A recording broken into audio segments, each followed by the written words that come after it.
મેં સમાસ શરૂ કર્યા ત્યારે જ કહેલું કે તમને જે વારે વારે પૂછાય છે તેટલા જ કરીશું. તો છેલ્લો બહુવ્રીહી સમાસ. બહુવ્રીહી, હ રસ્વ અને વ દીર્ઘ, આ યાદ રાખજો. ફરી એકવાર ઉદાહરણથી જ આપણે શરૂ કરીશું. કથાકારની કથા દરમિયાન શ્રોતાઓ એકચિત્ત બની રહ્યા.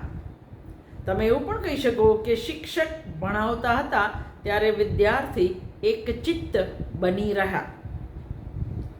હતાશ કાંતિલાલે બિંદુમતીને પત્ર લખ્યો.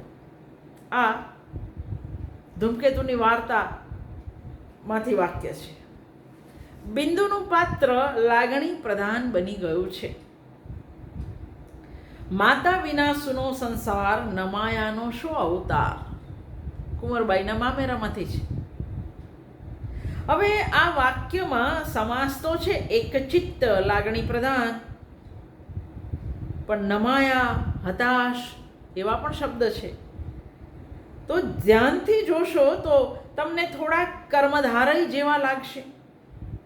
એક પદ બીજા પદના વિશેષણ તરીકે કામ કરે છે. એક એ ચિત્તનું વિશેષણ છે એક ચિત્તમાં. હત એ આશાનું વિશેષણ છે, હતાશા, હત વત્તા આશા. લાગણી પ્રધાન, પ્રધાન એ લાગણીનું વિશેષણ છે.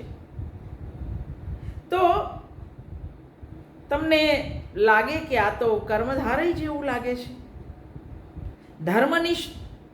ધર્મનિષ્ઠા, ભુવનેશ્વરી દેવી ધર્મનિષ્ઠ નારી હતી. તો ધર્મનિષ્ઠ, ધર્મમાં નિષ્ઠા, આ તો તત્પુરુષ થયો. તો આને બહુવ્રીહી કેવી રીતે માનવાનું? ધારો કે તમને પહેલી નજરે આ સમાસ કર્મધારય અથવા તો તત્પુરુષ લાગે, પણ હકીકતે આ સમાસ કર્મધારય કે તત્પુરુષથી જુદા છે. તત્પુરુષ અને કર્મધારય બંને સમાસમાં એક પદ મુખ્ય રહે છે અને વાક્ય સાથે સીધી રીતે જોડાય છે. એક પદ પ્રધાન. પણ અહીં એવું બનતું નથી. શિક્ષક ભણાવતા હતા ત્યારે શ્રોતાઓ ચિત્ત બની રહ્યા, એવું નહીં થાય. અથવા તો હતાશમાં ખાલી આશ કાંતિલાલે બિંદુને કાગળ લખ્યો, એવું પણ નહીં થાય.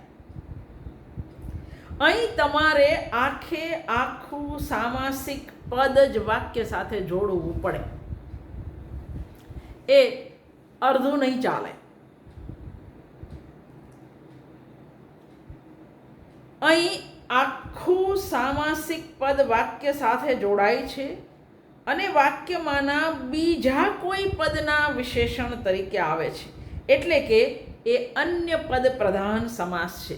હવે આપણે જે ઉપપદ જોયો એ પણ આ જ, પણ ત્યાં આગળ એક પદ જે છે એ ક્રિયા ધાતુ હતું. વિશેષણ તો ત્યાંય બને છે, પણ એ ક્રિયા ધાતુ હતું. એટલે ઉપપદની જેમ બહુવ્રીહી સમાસ પણ અન્ય પદ પ્રધાન સમાસ છે. એકચિત્ત એ શ્રોતાઓનું વિશેષણ છે. હતાશ એ કાંતિલાલનું વિશેષણ છે. લાગણી પ્રધાન એ બિંદુનું વિશેષણ છે. ધર્મનિષ્ઠ એ સન્નારીનું વિશેષણ છે. અહીં સમાસના બંને પદ વચ્ચે જ્યારે વિશેષણ અને વિશેષ્યનો સંબંધ હોય અથવા વિભક્તિ સંબંધ હોય અને આખું પદ બીજા કોઈ પદના વિશેષણ તરીકે વપરાતું હોય તો એને બહુવ્રીહી સમાસ કહેવાય. આ સમાસમાં પણ ઉપપદની જેમ આખું પદ અન્ય પદના આશ્રયે રહે છે. બહુવ્રીહી સમાસનો વિગ્રહ કરવો હોય તો આ રીતે થાય. એક ચિત્ત, જેમના ચિત્ત એક છે એવા શ્રોતાઓ.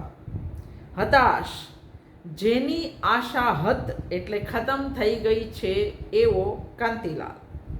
લાગણી પ્રધાન, જેનામાં લાગણી પ્રધાન છે એવું બિંદુનું પાત્ર. નમાયા, જેમને માં નથી એવા બાળકો. ધર્મનિષ્ઠ, ધર્મમાં જેમની નિષ્ઠા છે એવા સન્નારી. બહુવ્રીહી સમાસને એના વાક્યમાંના પ્રયોગના આધારે કર્મધારય કે તત્પુરુષથી જુદો પાડી શકાય. તમે ઉદાહરણ લઈએ આપણે એટલે તમને સમજાશે. અર્જુનના મહાબાહુ પણ કાબાઓ પાસે કામ ન આવ્યા. હવે અહીં મહાબાહુ એ કર્મધારય છે, પણ જો આ રીતે હોય, મહાબાહુ અર્જુનને કાબાઓએ લૂંટ્યો, તો જેના બાહુ મહા છે એવો અર્જુન, તો એ બહુવ્રીહી થઈ ગયો.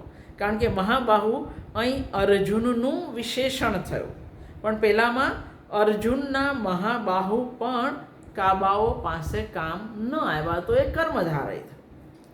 બાળકનો ખુશમિજાજ જોઈ માં હરખાઈ ઉઠી. ખુશમિજાજ તો કર્મધારય, પણ ખુશમિજાજ બાળકને જોઈ માં હરખાઈ ઉઠી, તો એ બહુવ્રીહી થયો, કારણ કે બાળકનું વિશેષણ થયું. ભુવનેશ્વરી દેવીમાં ધર્મનિષ્ઠા હતી. ધર્મમાં નિષ્ઠા, તો એ તત્પુરુષ સમાસ થયો. પણ ભુવનેશ્વરી દેવી ધર્મનિષ્ઠ સન્નારી હતા, તો એ બહુવ્રીહી થયો. એટલે તમારે સમાસ લઈ અને એના અનેક ઉદાહરણો લઈ અને વારે વારે જો કરતા રહો, થિયરી યાદ રાખવી એ મહત્ત્વની છે. અને પછી એના ઉદાહરણ કે એક જ શબ્દ અર્જુનના મહાબાહુ પણ કામ ન આવ્યા, તો એ કર્મધારય થાય, અને મહાબાહુ અર્જુનને કાબાઓએ લૂંટ્યો, તો એ બહુવ્રીહી થાય. બહુવ્રીહી સમાસના બીજા થોડાક ઉદાહરણો. નખ શીખ, નખથી શિખા સુધીનું છે તે. કૃતાર્થ, જેનો અર્થ કૃત સિદ્ધ થયો છે તેવું. ચોપગો, જેના 4 પગ છે એવું. મુશળધાર, જેની ધાર મુશળ જેવી છે તે. હૈયા ફૂટું, જેનું હૈયું ફૂટેલ છે એવું. માથા ભારે, જેનું માથું ભારે છે એવું. નકારવાચક પદ નથી બનતા બહુવ્રીહી સમાસનું ઉદાહરણ ન બાપુ, ન માયા, એ નકારવાચક પદ નથી બનતા બહુવ્રીહી સમાસ. હવે આ બધા સમાસને બાજુમાં લઈ એની થિયરીને યાદ રાખી અને અનેક ઉદાહરણોને તમારે સોલ્વ કરવાના. હું માનું છું તમને તકલીફ નહીં પડે.